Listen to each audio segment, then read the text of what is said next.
को रोशनी देता है, उसी तरह आपस में प्यार बांटने से खुशियाँ मिलती है। और ये खुशियाँ बांटने का काम कर रही है हमारी मेडिटेशन क्वीन हंसाबेन पड़ाया। तो आइए मिलते हैं ब्यूटीफुल डैशिंग हंसाबेन पड़ाया। राधे राधे। जब भी हमारी ज़िंदगी में कोई अनचाही विकट परिस्थिति आ जाती है तब हम बहुत ही दुखी हो जाते हैं और हमको यह पता होता है कि यह परिस्थिति या सिचुएशंस हम बदल नहीं पाएंगे, फिर भी हम दुखी होते रहते हैं। इस समय में दुखी होने के बजाय उस परिस्थिति, उस सिचुएशंस को हमें स्वीकार कर लेना चाहिए। इससे हमें परेशानी, दुख कम होगा और धीरे धीरे उस सिचुएशंस, उस परेशानी में से, उस विकट परिस्थिति में से हम निकल पाएंगे। जय श्री महाकाल।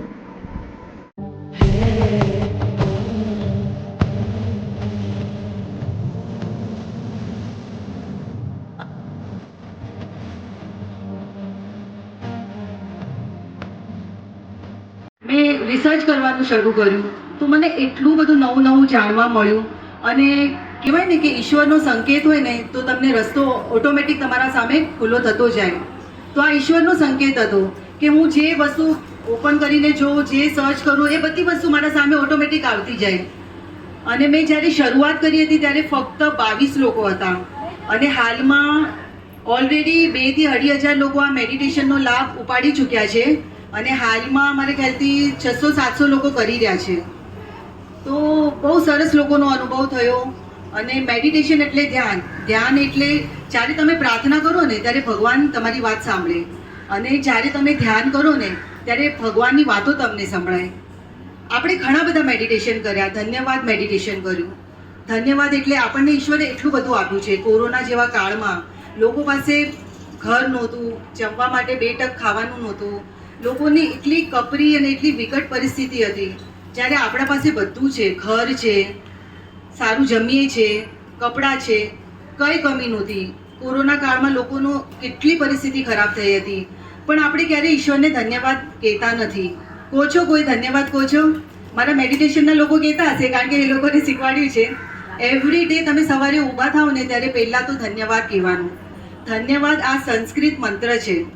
એ મંત્ર તમે જેટલું બોલો ને, બ્રહ્માંડ, ઈશ્વર, જેટલું તમે કોઈ વસ્તુ તમને મળી હોય એના માટે ધન્યવાદ આપો તો એ વસ્તુ ડબલ ટ્રિપલ. શ્રાવણ માસ મેડિટેશન કરાવ્યું હતું. એમાં 21 આખો મહિનો એટલે શ્રાવણ મહિનામાં શંકર ભગવાનનું મેડિટેશન કરાવ્યું હતું ને ઓમ નમઃ શિવાયના જાપ કરાવ્યા હતા. ઘણા લોકોએ મને કોલ કરીને કહ્યું, રડતા રડતા મને કહ્યું કે અમારે શિવજીના દર્શન થયા. હમણાં ગણપતિ બાપાનું મેડિટેશન ચાલુ છે 21 દિવસનું. આરોગ્ય મેડિટેશન કરાવ્યું. કોરોના કાળમાં લોકો, કોરોના પેશન્ટ બધા હોસ્પિટલમાં એડમિટ હતા, ત્યાંથી એ લોકો મને ફોન કરીને કહેતા અને મારી વાતો સાંભળીને એ લોકોને એટલું સારું લાગતું. એ લોકો ત્યાં હોસ્પિટલમાં મેડિટેશન કરતા હતા. તો મેડિટેશન તો સારું જ છે, કોઈ પણ રીતે તમે કરો એ સારું જ છે. અને મેડિટેશન, મંત્ર મેડિટેશન કરીએ છીએ ને એના દ્વારા તમે લોકો દાન કરો છો. દાન કરો છો એટલે તમે લોકો સારા કર્મો કરો છો. તો એ બહુ જરૂરી છે. શ્રી કૃષ્ણ ને સાફ કહા હૈ, कर्म तुम्हारा कल होगा. कर्म अगर सच्चाई है तो कर्म कहाँ निष्फल होगा. हर संकट का हल होगा, आज नहीं तो कल होगा. लोहा जितना तपता है उतनी ही ताकत भरता है. सोने में जितनी आग लगे वो उतना प्रखर निखरता है. हीरे में जितनी धार लगे वो उतना तेज चमकता है. मिट्टी का बर्तन पकता है तब जाके धूप पे खनकता है. सूरज जैसा बनना है तो सूरज जैसे चलना होगा. नदियों सा आदर पाना है तो पर्वत छोड़ निकलना होगा. हम आदम के बच्चे हैं, क्यों सोचे राह सरल होगा. ज्यादा वक्त लगेगा पर संघर्ष जरूर सफल होगा. हर एक संकट का हल होगा वो आज नहीं तो कल होगा. हर एक संकट का हल होगा वो आज नहीं तो कल होगा. हर एक संकट का हल होगा वो आज नहीं तो कल होगा. દરેક સંકટનું હલ છે, પણ તમારા કર્મો સુધારો. અને આપણું આ જીવન છે ને એ દુઃખાલય છે, સુખાલય નથી. દુઃખ બધાને, તમે અત્યારે કોઈ પણ પૂછો ને બધા કહેશે મને આ દુઃખ છે, મને પગ દુખે એનું દુઃખ છે, મારા પાસે પૈસા નથી, મારા પાસે આ નથી. પણ કોઈ વ્યક્તિ ક્યારે એમ નહીં કહેશે કે હું સુખી છું. ઈશ્વરે ઘણા લોકોને અપંગ બનાવ્યા છે, આપણને તો હાથ પગ બધું સલામત આપ્યું છે, પણ આપણે ક્યારેય ઈશ્વરનો ધન્યવાદ નથી માનતા. સારું ખાઈએ છીએ, સારું પીએ છીએ, પણ આપણે ઈશ્વરનો ધન્યવાદ નથી માનતા. અને એ માટે હંમેશા ધન્યવાદ માનો અને કર્મો સારા કરો. તમે કર્મો સારા કરશો ને તો તમારા જીવનમાં કંઈ દુઃખ બી આવતું હશે ને એ બી જતું રહેશે. અને દુઃખ તો છે, ભગવાન ગૌતમ બુદ્ધે કહ્યું છે, એમને 4 આર્ય સત્ય ગયા હતા કે દુઃખ છે આ એક્સેપ્ટ કરો. દુઃખ આવ્યું એનું કારણ છે આ બીજી વાત, દુઃખનું નિવારણ છે. અને ચોથું કે દુઃખ દૂર કરવાના માર્ગ છે. શ્રી કૃષ્ણએ પણ અર્જુનને કહ્યું છે દુઃખ અને સુખ બંને બીજાના પૂરક છે. એટલે ફક્ત સુખ હોત ને તો તમને સુખનો મજા ના આવત. દુઃખ છે એટલે સુખની તમે અનુભૂતિ લઈ રહ્યા છો. એટલે મદદ કરે તો ધન્યવાદ કહેવાનું. આપણે જન્મીએ છીએ તો આપણને ઓક્સિજન, હવા, પાણી બધું ફ્રીમાં મળે છે. બાકી આપણને કોઈ વસ્તુ ફ્રીમાં મળે છે? કોઈ માણસ બીજા માણસને કોઈ વસ્તુ ફ્રીમાં આપે છે? નથી આપતું. તો ઈશ્વર આપણા પર એટલી કૃપા કરે છે અને આપણે ઈશ્વરને ક્યારેય ધન્યવાદ કહેતા નથી. આપણે ફક્ત કમ્પ્લેન્ટ્સ, મને આ નથી મળ્યું, મને તે નથી મળ્યું. તો આ બધી વાતો મેડિટેશન દ્વારા જાણવા મળે. બીજી એક વાત કે આપણા શરીરના દરેક અવયવોની આપણે એક્સરસાઇઝ કરતા હોઈએ છીએ, પણ એક વસ્તુ આપણું મગજ સતત ચાલુ હોય છે. આપણે રાત્રે સૂતા હોઈએ તો પણ વિચારો આવતા જ હોય છે, પણ આપણે મગજની કોઈ એક્સરસાઇઝ નથી કરતા. જ્યારે કે એ સૌથી મહત્વનું આપણા શરીરનું અંગ છે. આપણે હાથની એક્સરસાઇઝ કરીએ, પગની એક્સરસાઇઝ કરીએ, પણ મગજની કઈ એક્સરસાઇઝ નથી કરતા. તો મગજની એક્સરસાઇઝ એટલે છે મેડિટેશન. મેડિટેશન એટલે ધ્યાન. મેડિટેશન કરવાથી આપણા શરીરની આપણી આત્મા સાથે ઓળખાણ થાય છે. એટલે મેડિટેશન કરવું ખૂબ ખૂબ જરૂરી છે. મેં જ્યારે મેડિટેશન શરૂ કર્યું પછી મને એમ હતું કે ચલો શરૂઆત તો કરી જોઈએ, લોકોને ગમે છે કે નહીં. શરૂઆત કરી, 22 લોકોએ કર્યું, એ લોકોએ બીજા લોકોને કહ્યું, પછી એ લોકોએ ત્રીજાને કહ્યું. એમ કરીને મારા હાલમાં 22 ગ્રુપ છે અને 22 ગ્રુપમાં બધી ઉંમરના લોકો છે. લેડીઝ પણ છે, જેન્ટ્સ પણ છે, નાના બાળકો પણ છે, યંગસ્ટર્સ પણ છે, બધી ઉંમરના લોકો છે. અને તમે બિલીવ નહીં કરશો કે અમુક લોકો તો કોલ કરીને રડીને પોતાનો અનુભવ બતાવે છે. એક લેડીએ તો મને કોલ કરીને કહ્યું કે હું 55 યર્સની છું, મને જીવવાની આશા જ છૂટી ગઈ હતી. તમારું મેડિટેશન કરીને, તમારા ઓડિયો સાંભળીને મને હવે જીવવાનું મન થાય છે. મને કેટલું બધું નોલેજ નહોતું, એ બધું નોલેજ મળે છે. વિદ્યાદાન સૌથી મોટું દાન છે. તમે જ્યારે કોઈને પાણી પીવડાવો ને તો એના શરીરમાં 6-7 કલાક રહે. તમે કોઈને અન્ન ખવડાવો તો એ 24 કલાક રહેતું હશે. વસ્ત્ર કોઈને આપો તો એ 1 વર્ષે વસ્ત્ર રહેતું હશે. પરંતુ વિદ્યાદાન આપો ને તો એની 7 પેઢી બદલાઈ જાય. એટલે વિદ્યાદાન આપવું બહુ જરૂરી છે. તો વિદ્યા હવે હું તમને જે શીખવાડું છું ને એટલે હું સતત તમને કહું છું કે હું તમને જે શીખવાડું છું એ તમે બીજા લોકોને કહેતા જાઓ. કારણ કે હું તો વિના મૂલ્યે શીખવાડું છું. હું કોઈના પાસેથી ફીસ લેતી નથી. અને જો કોઈનું ભલું થતું હોય તો વાય નોટ. આપણા સમાજના લોકો છે, આજે તમને સારું લાગે છે, તમારે ફાયદો થાય છે તો તમારે ડેફિનેટલી બીજા લોકોને જણાવવું જોઈએ. હું તો મારો સમય આપું છું, હું તો સેવા કરવા તૈયાર છું, પણ તમારે લોકોએ પણ બીજા લોકો માટે વિચાર કરવો જોઈએ. આપણું મનુષ્ય જન્મ છે, ખાઈ પીને આપણે નિત્ય ક્રિયા કરીએ અને એક દિવસ આપણે મૃત્યુ પામશું. પણ આવું કંઈક સારું કર્મ કરો, કારણ કે તમારા કર્મો સારા હશે ને તો તમને કોઈ જીવનમાં કોઈ કેટલી પણ ખરાબ પરિસ્થિતિ હશે ને એમાંથી તમે બહાર નીકળી જશો. ઘણા બધા ટોપિક છે મારા પાસે. મેં રિસર્ચ કરવાનું શરૂ કર્યું તો મને એટલું બધું નવું નવું જાણવા મળ્યું. અને કહેવાય ને કે ઈશ્વરનો સંકેત હોય ને તો તમને રસ્તો ઓટોમેટિક તમારા સામે ખુલ્લો થતો જાય. તો આ ઈશ્વરનો સંકેત હતો કે હું જે વસ્તુ ઓપન કરીને જોઉં, જે સર્ચ કરું, એ બધી વસ્તુ મારા સામે ઓટોમેટિક આવતી જાય. અને મેં જ્યારે શરૂઆત કરી હતી ત્યારે ફક્ત 22 લોકો હતા અને હાલમાં ઓલરેડી 2 થી 2.5 લોકો આ મેડિટેશનનો લાભ ઉપાડી ચૂક્યા છે અને હાલમાં મારે ખ્યાલથી 600-700 લોકો કરી રહ્યા છે. તો બહુ સરસ લોકોનો અનુભવ થયો. અને મેડિટેશન એટલે ધ્યાન. ધ્યાન એટલે જ્યારે તમે પ્રાર્થના કરો ને ત્યારે ભગવાન તમારી વાત સાંભળે, અને જ્યારે તમે ધ્યાન કરો ને ત્યારે ભગવાનની વાતો તમને સંભળાય.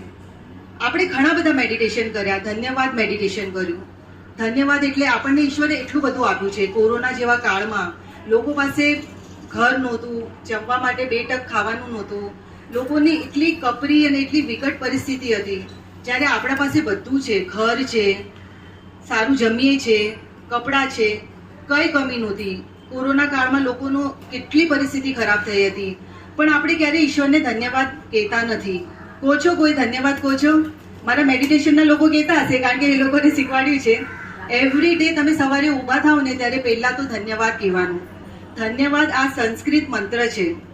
એ મંત્ર તમે જેટલું બોલો ને, બ્રહ્માંડ, ઈશ્વર જેટલું તમે जिस तरह आकाश में मिट्टी उछालने पर वो सीधा आपके मुंह पे ही गिरती है, उसी तरह मूर्ख इंसान जब अच्छे व्यक्ति को परेशान करने की कोशिश करता है तो वो खुद को ही हानि पहुंचाता है। વ્યક્તિ તમને મદદ કરે તો ધન્યવાદ કહેવાનું।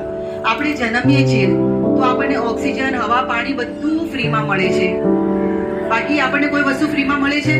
કોઈ માણસ બીજા માણસને કોઈ વસ્તુ ફ્રીમાં આપે છે? નથી આપતો। તો ઈશ્વર આપણા પર એટલી કૃપા કરે છે અને આપણે ઈશ્વરને ક્યારે ધન્યવાદ કહેતા નથી।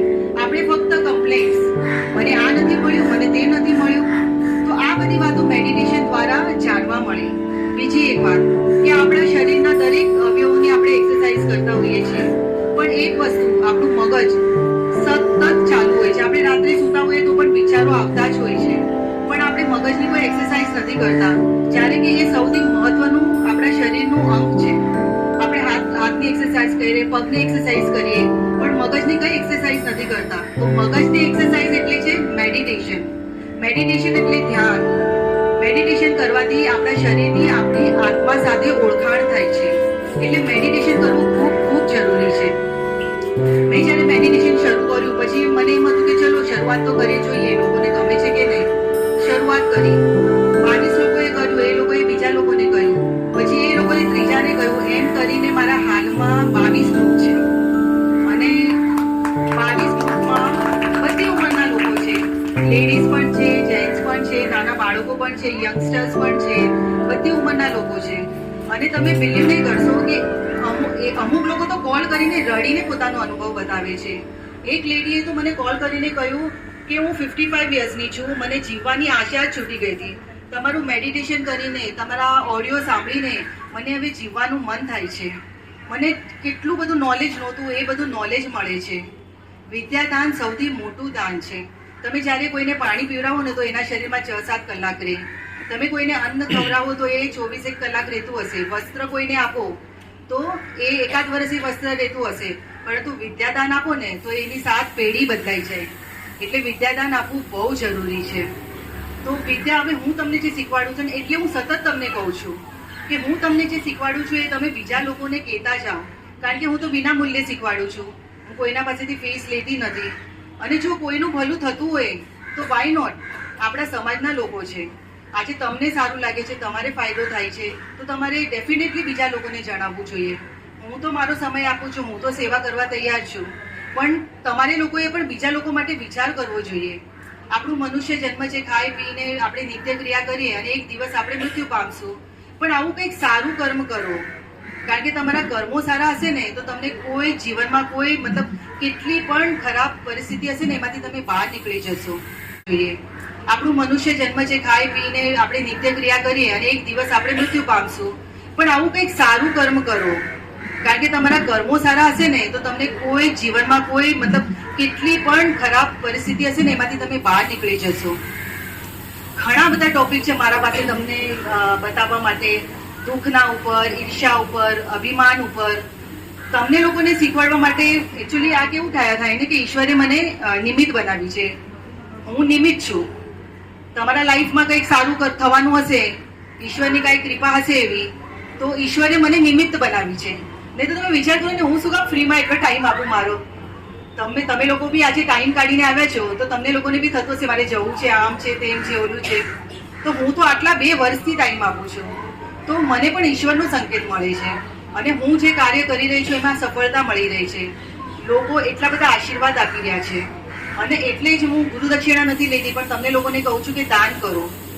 દાન સૌથી મોટું મતલબ કહેવાય ને કે જીવનમાં દાન કરવું એ સૌથી મોટી વાત છે। તમે કોઈ હોય, એકલી વ્યક્તિ રહેતી હોય તો તમે એના સાથે બેસો, એના સાથે વાત કરો, તો એ સમયનું દાન કહેવાય। જરૂરી નથી કે તમે 100 રૂપિયા, 500 રૂપિયા, 1000 રૂપિયાનું દાન કરો।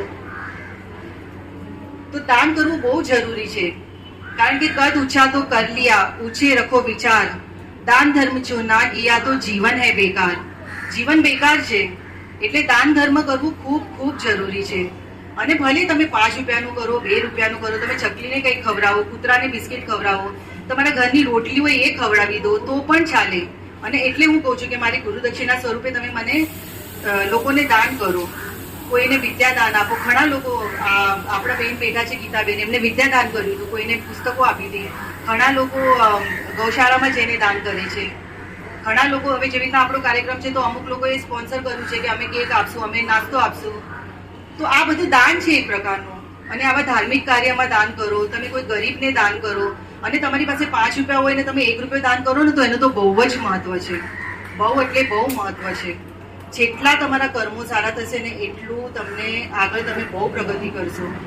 અને તમે ક્યારેય કોઈનું ખરાબ નહીં વિચારશો ને તો તમારું બધું સારું જ થશે. અને મેડિટેશન છે ને એમાં આ બધા વિચારો તમારા જીવનમાં સ્થિરતા આવે છે. મેડિટેશન કરવાથી તમારું ફોકસ ક્લિયર થાય છે કે તમારે શું કરવું છે, તમારી તબિયત સુધરે છે, તમારું બ્લડ પ્રેશર કંટ્રોલમાં આવે છે, ડાયાબિટીસ કંટ્રોલમાં આવે છે, ઘણા બધા રોગોમાંથી તમને મુક્તિ મળે છે.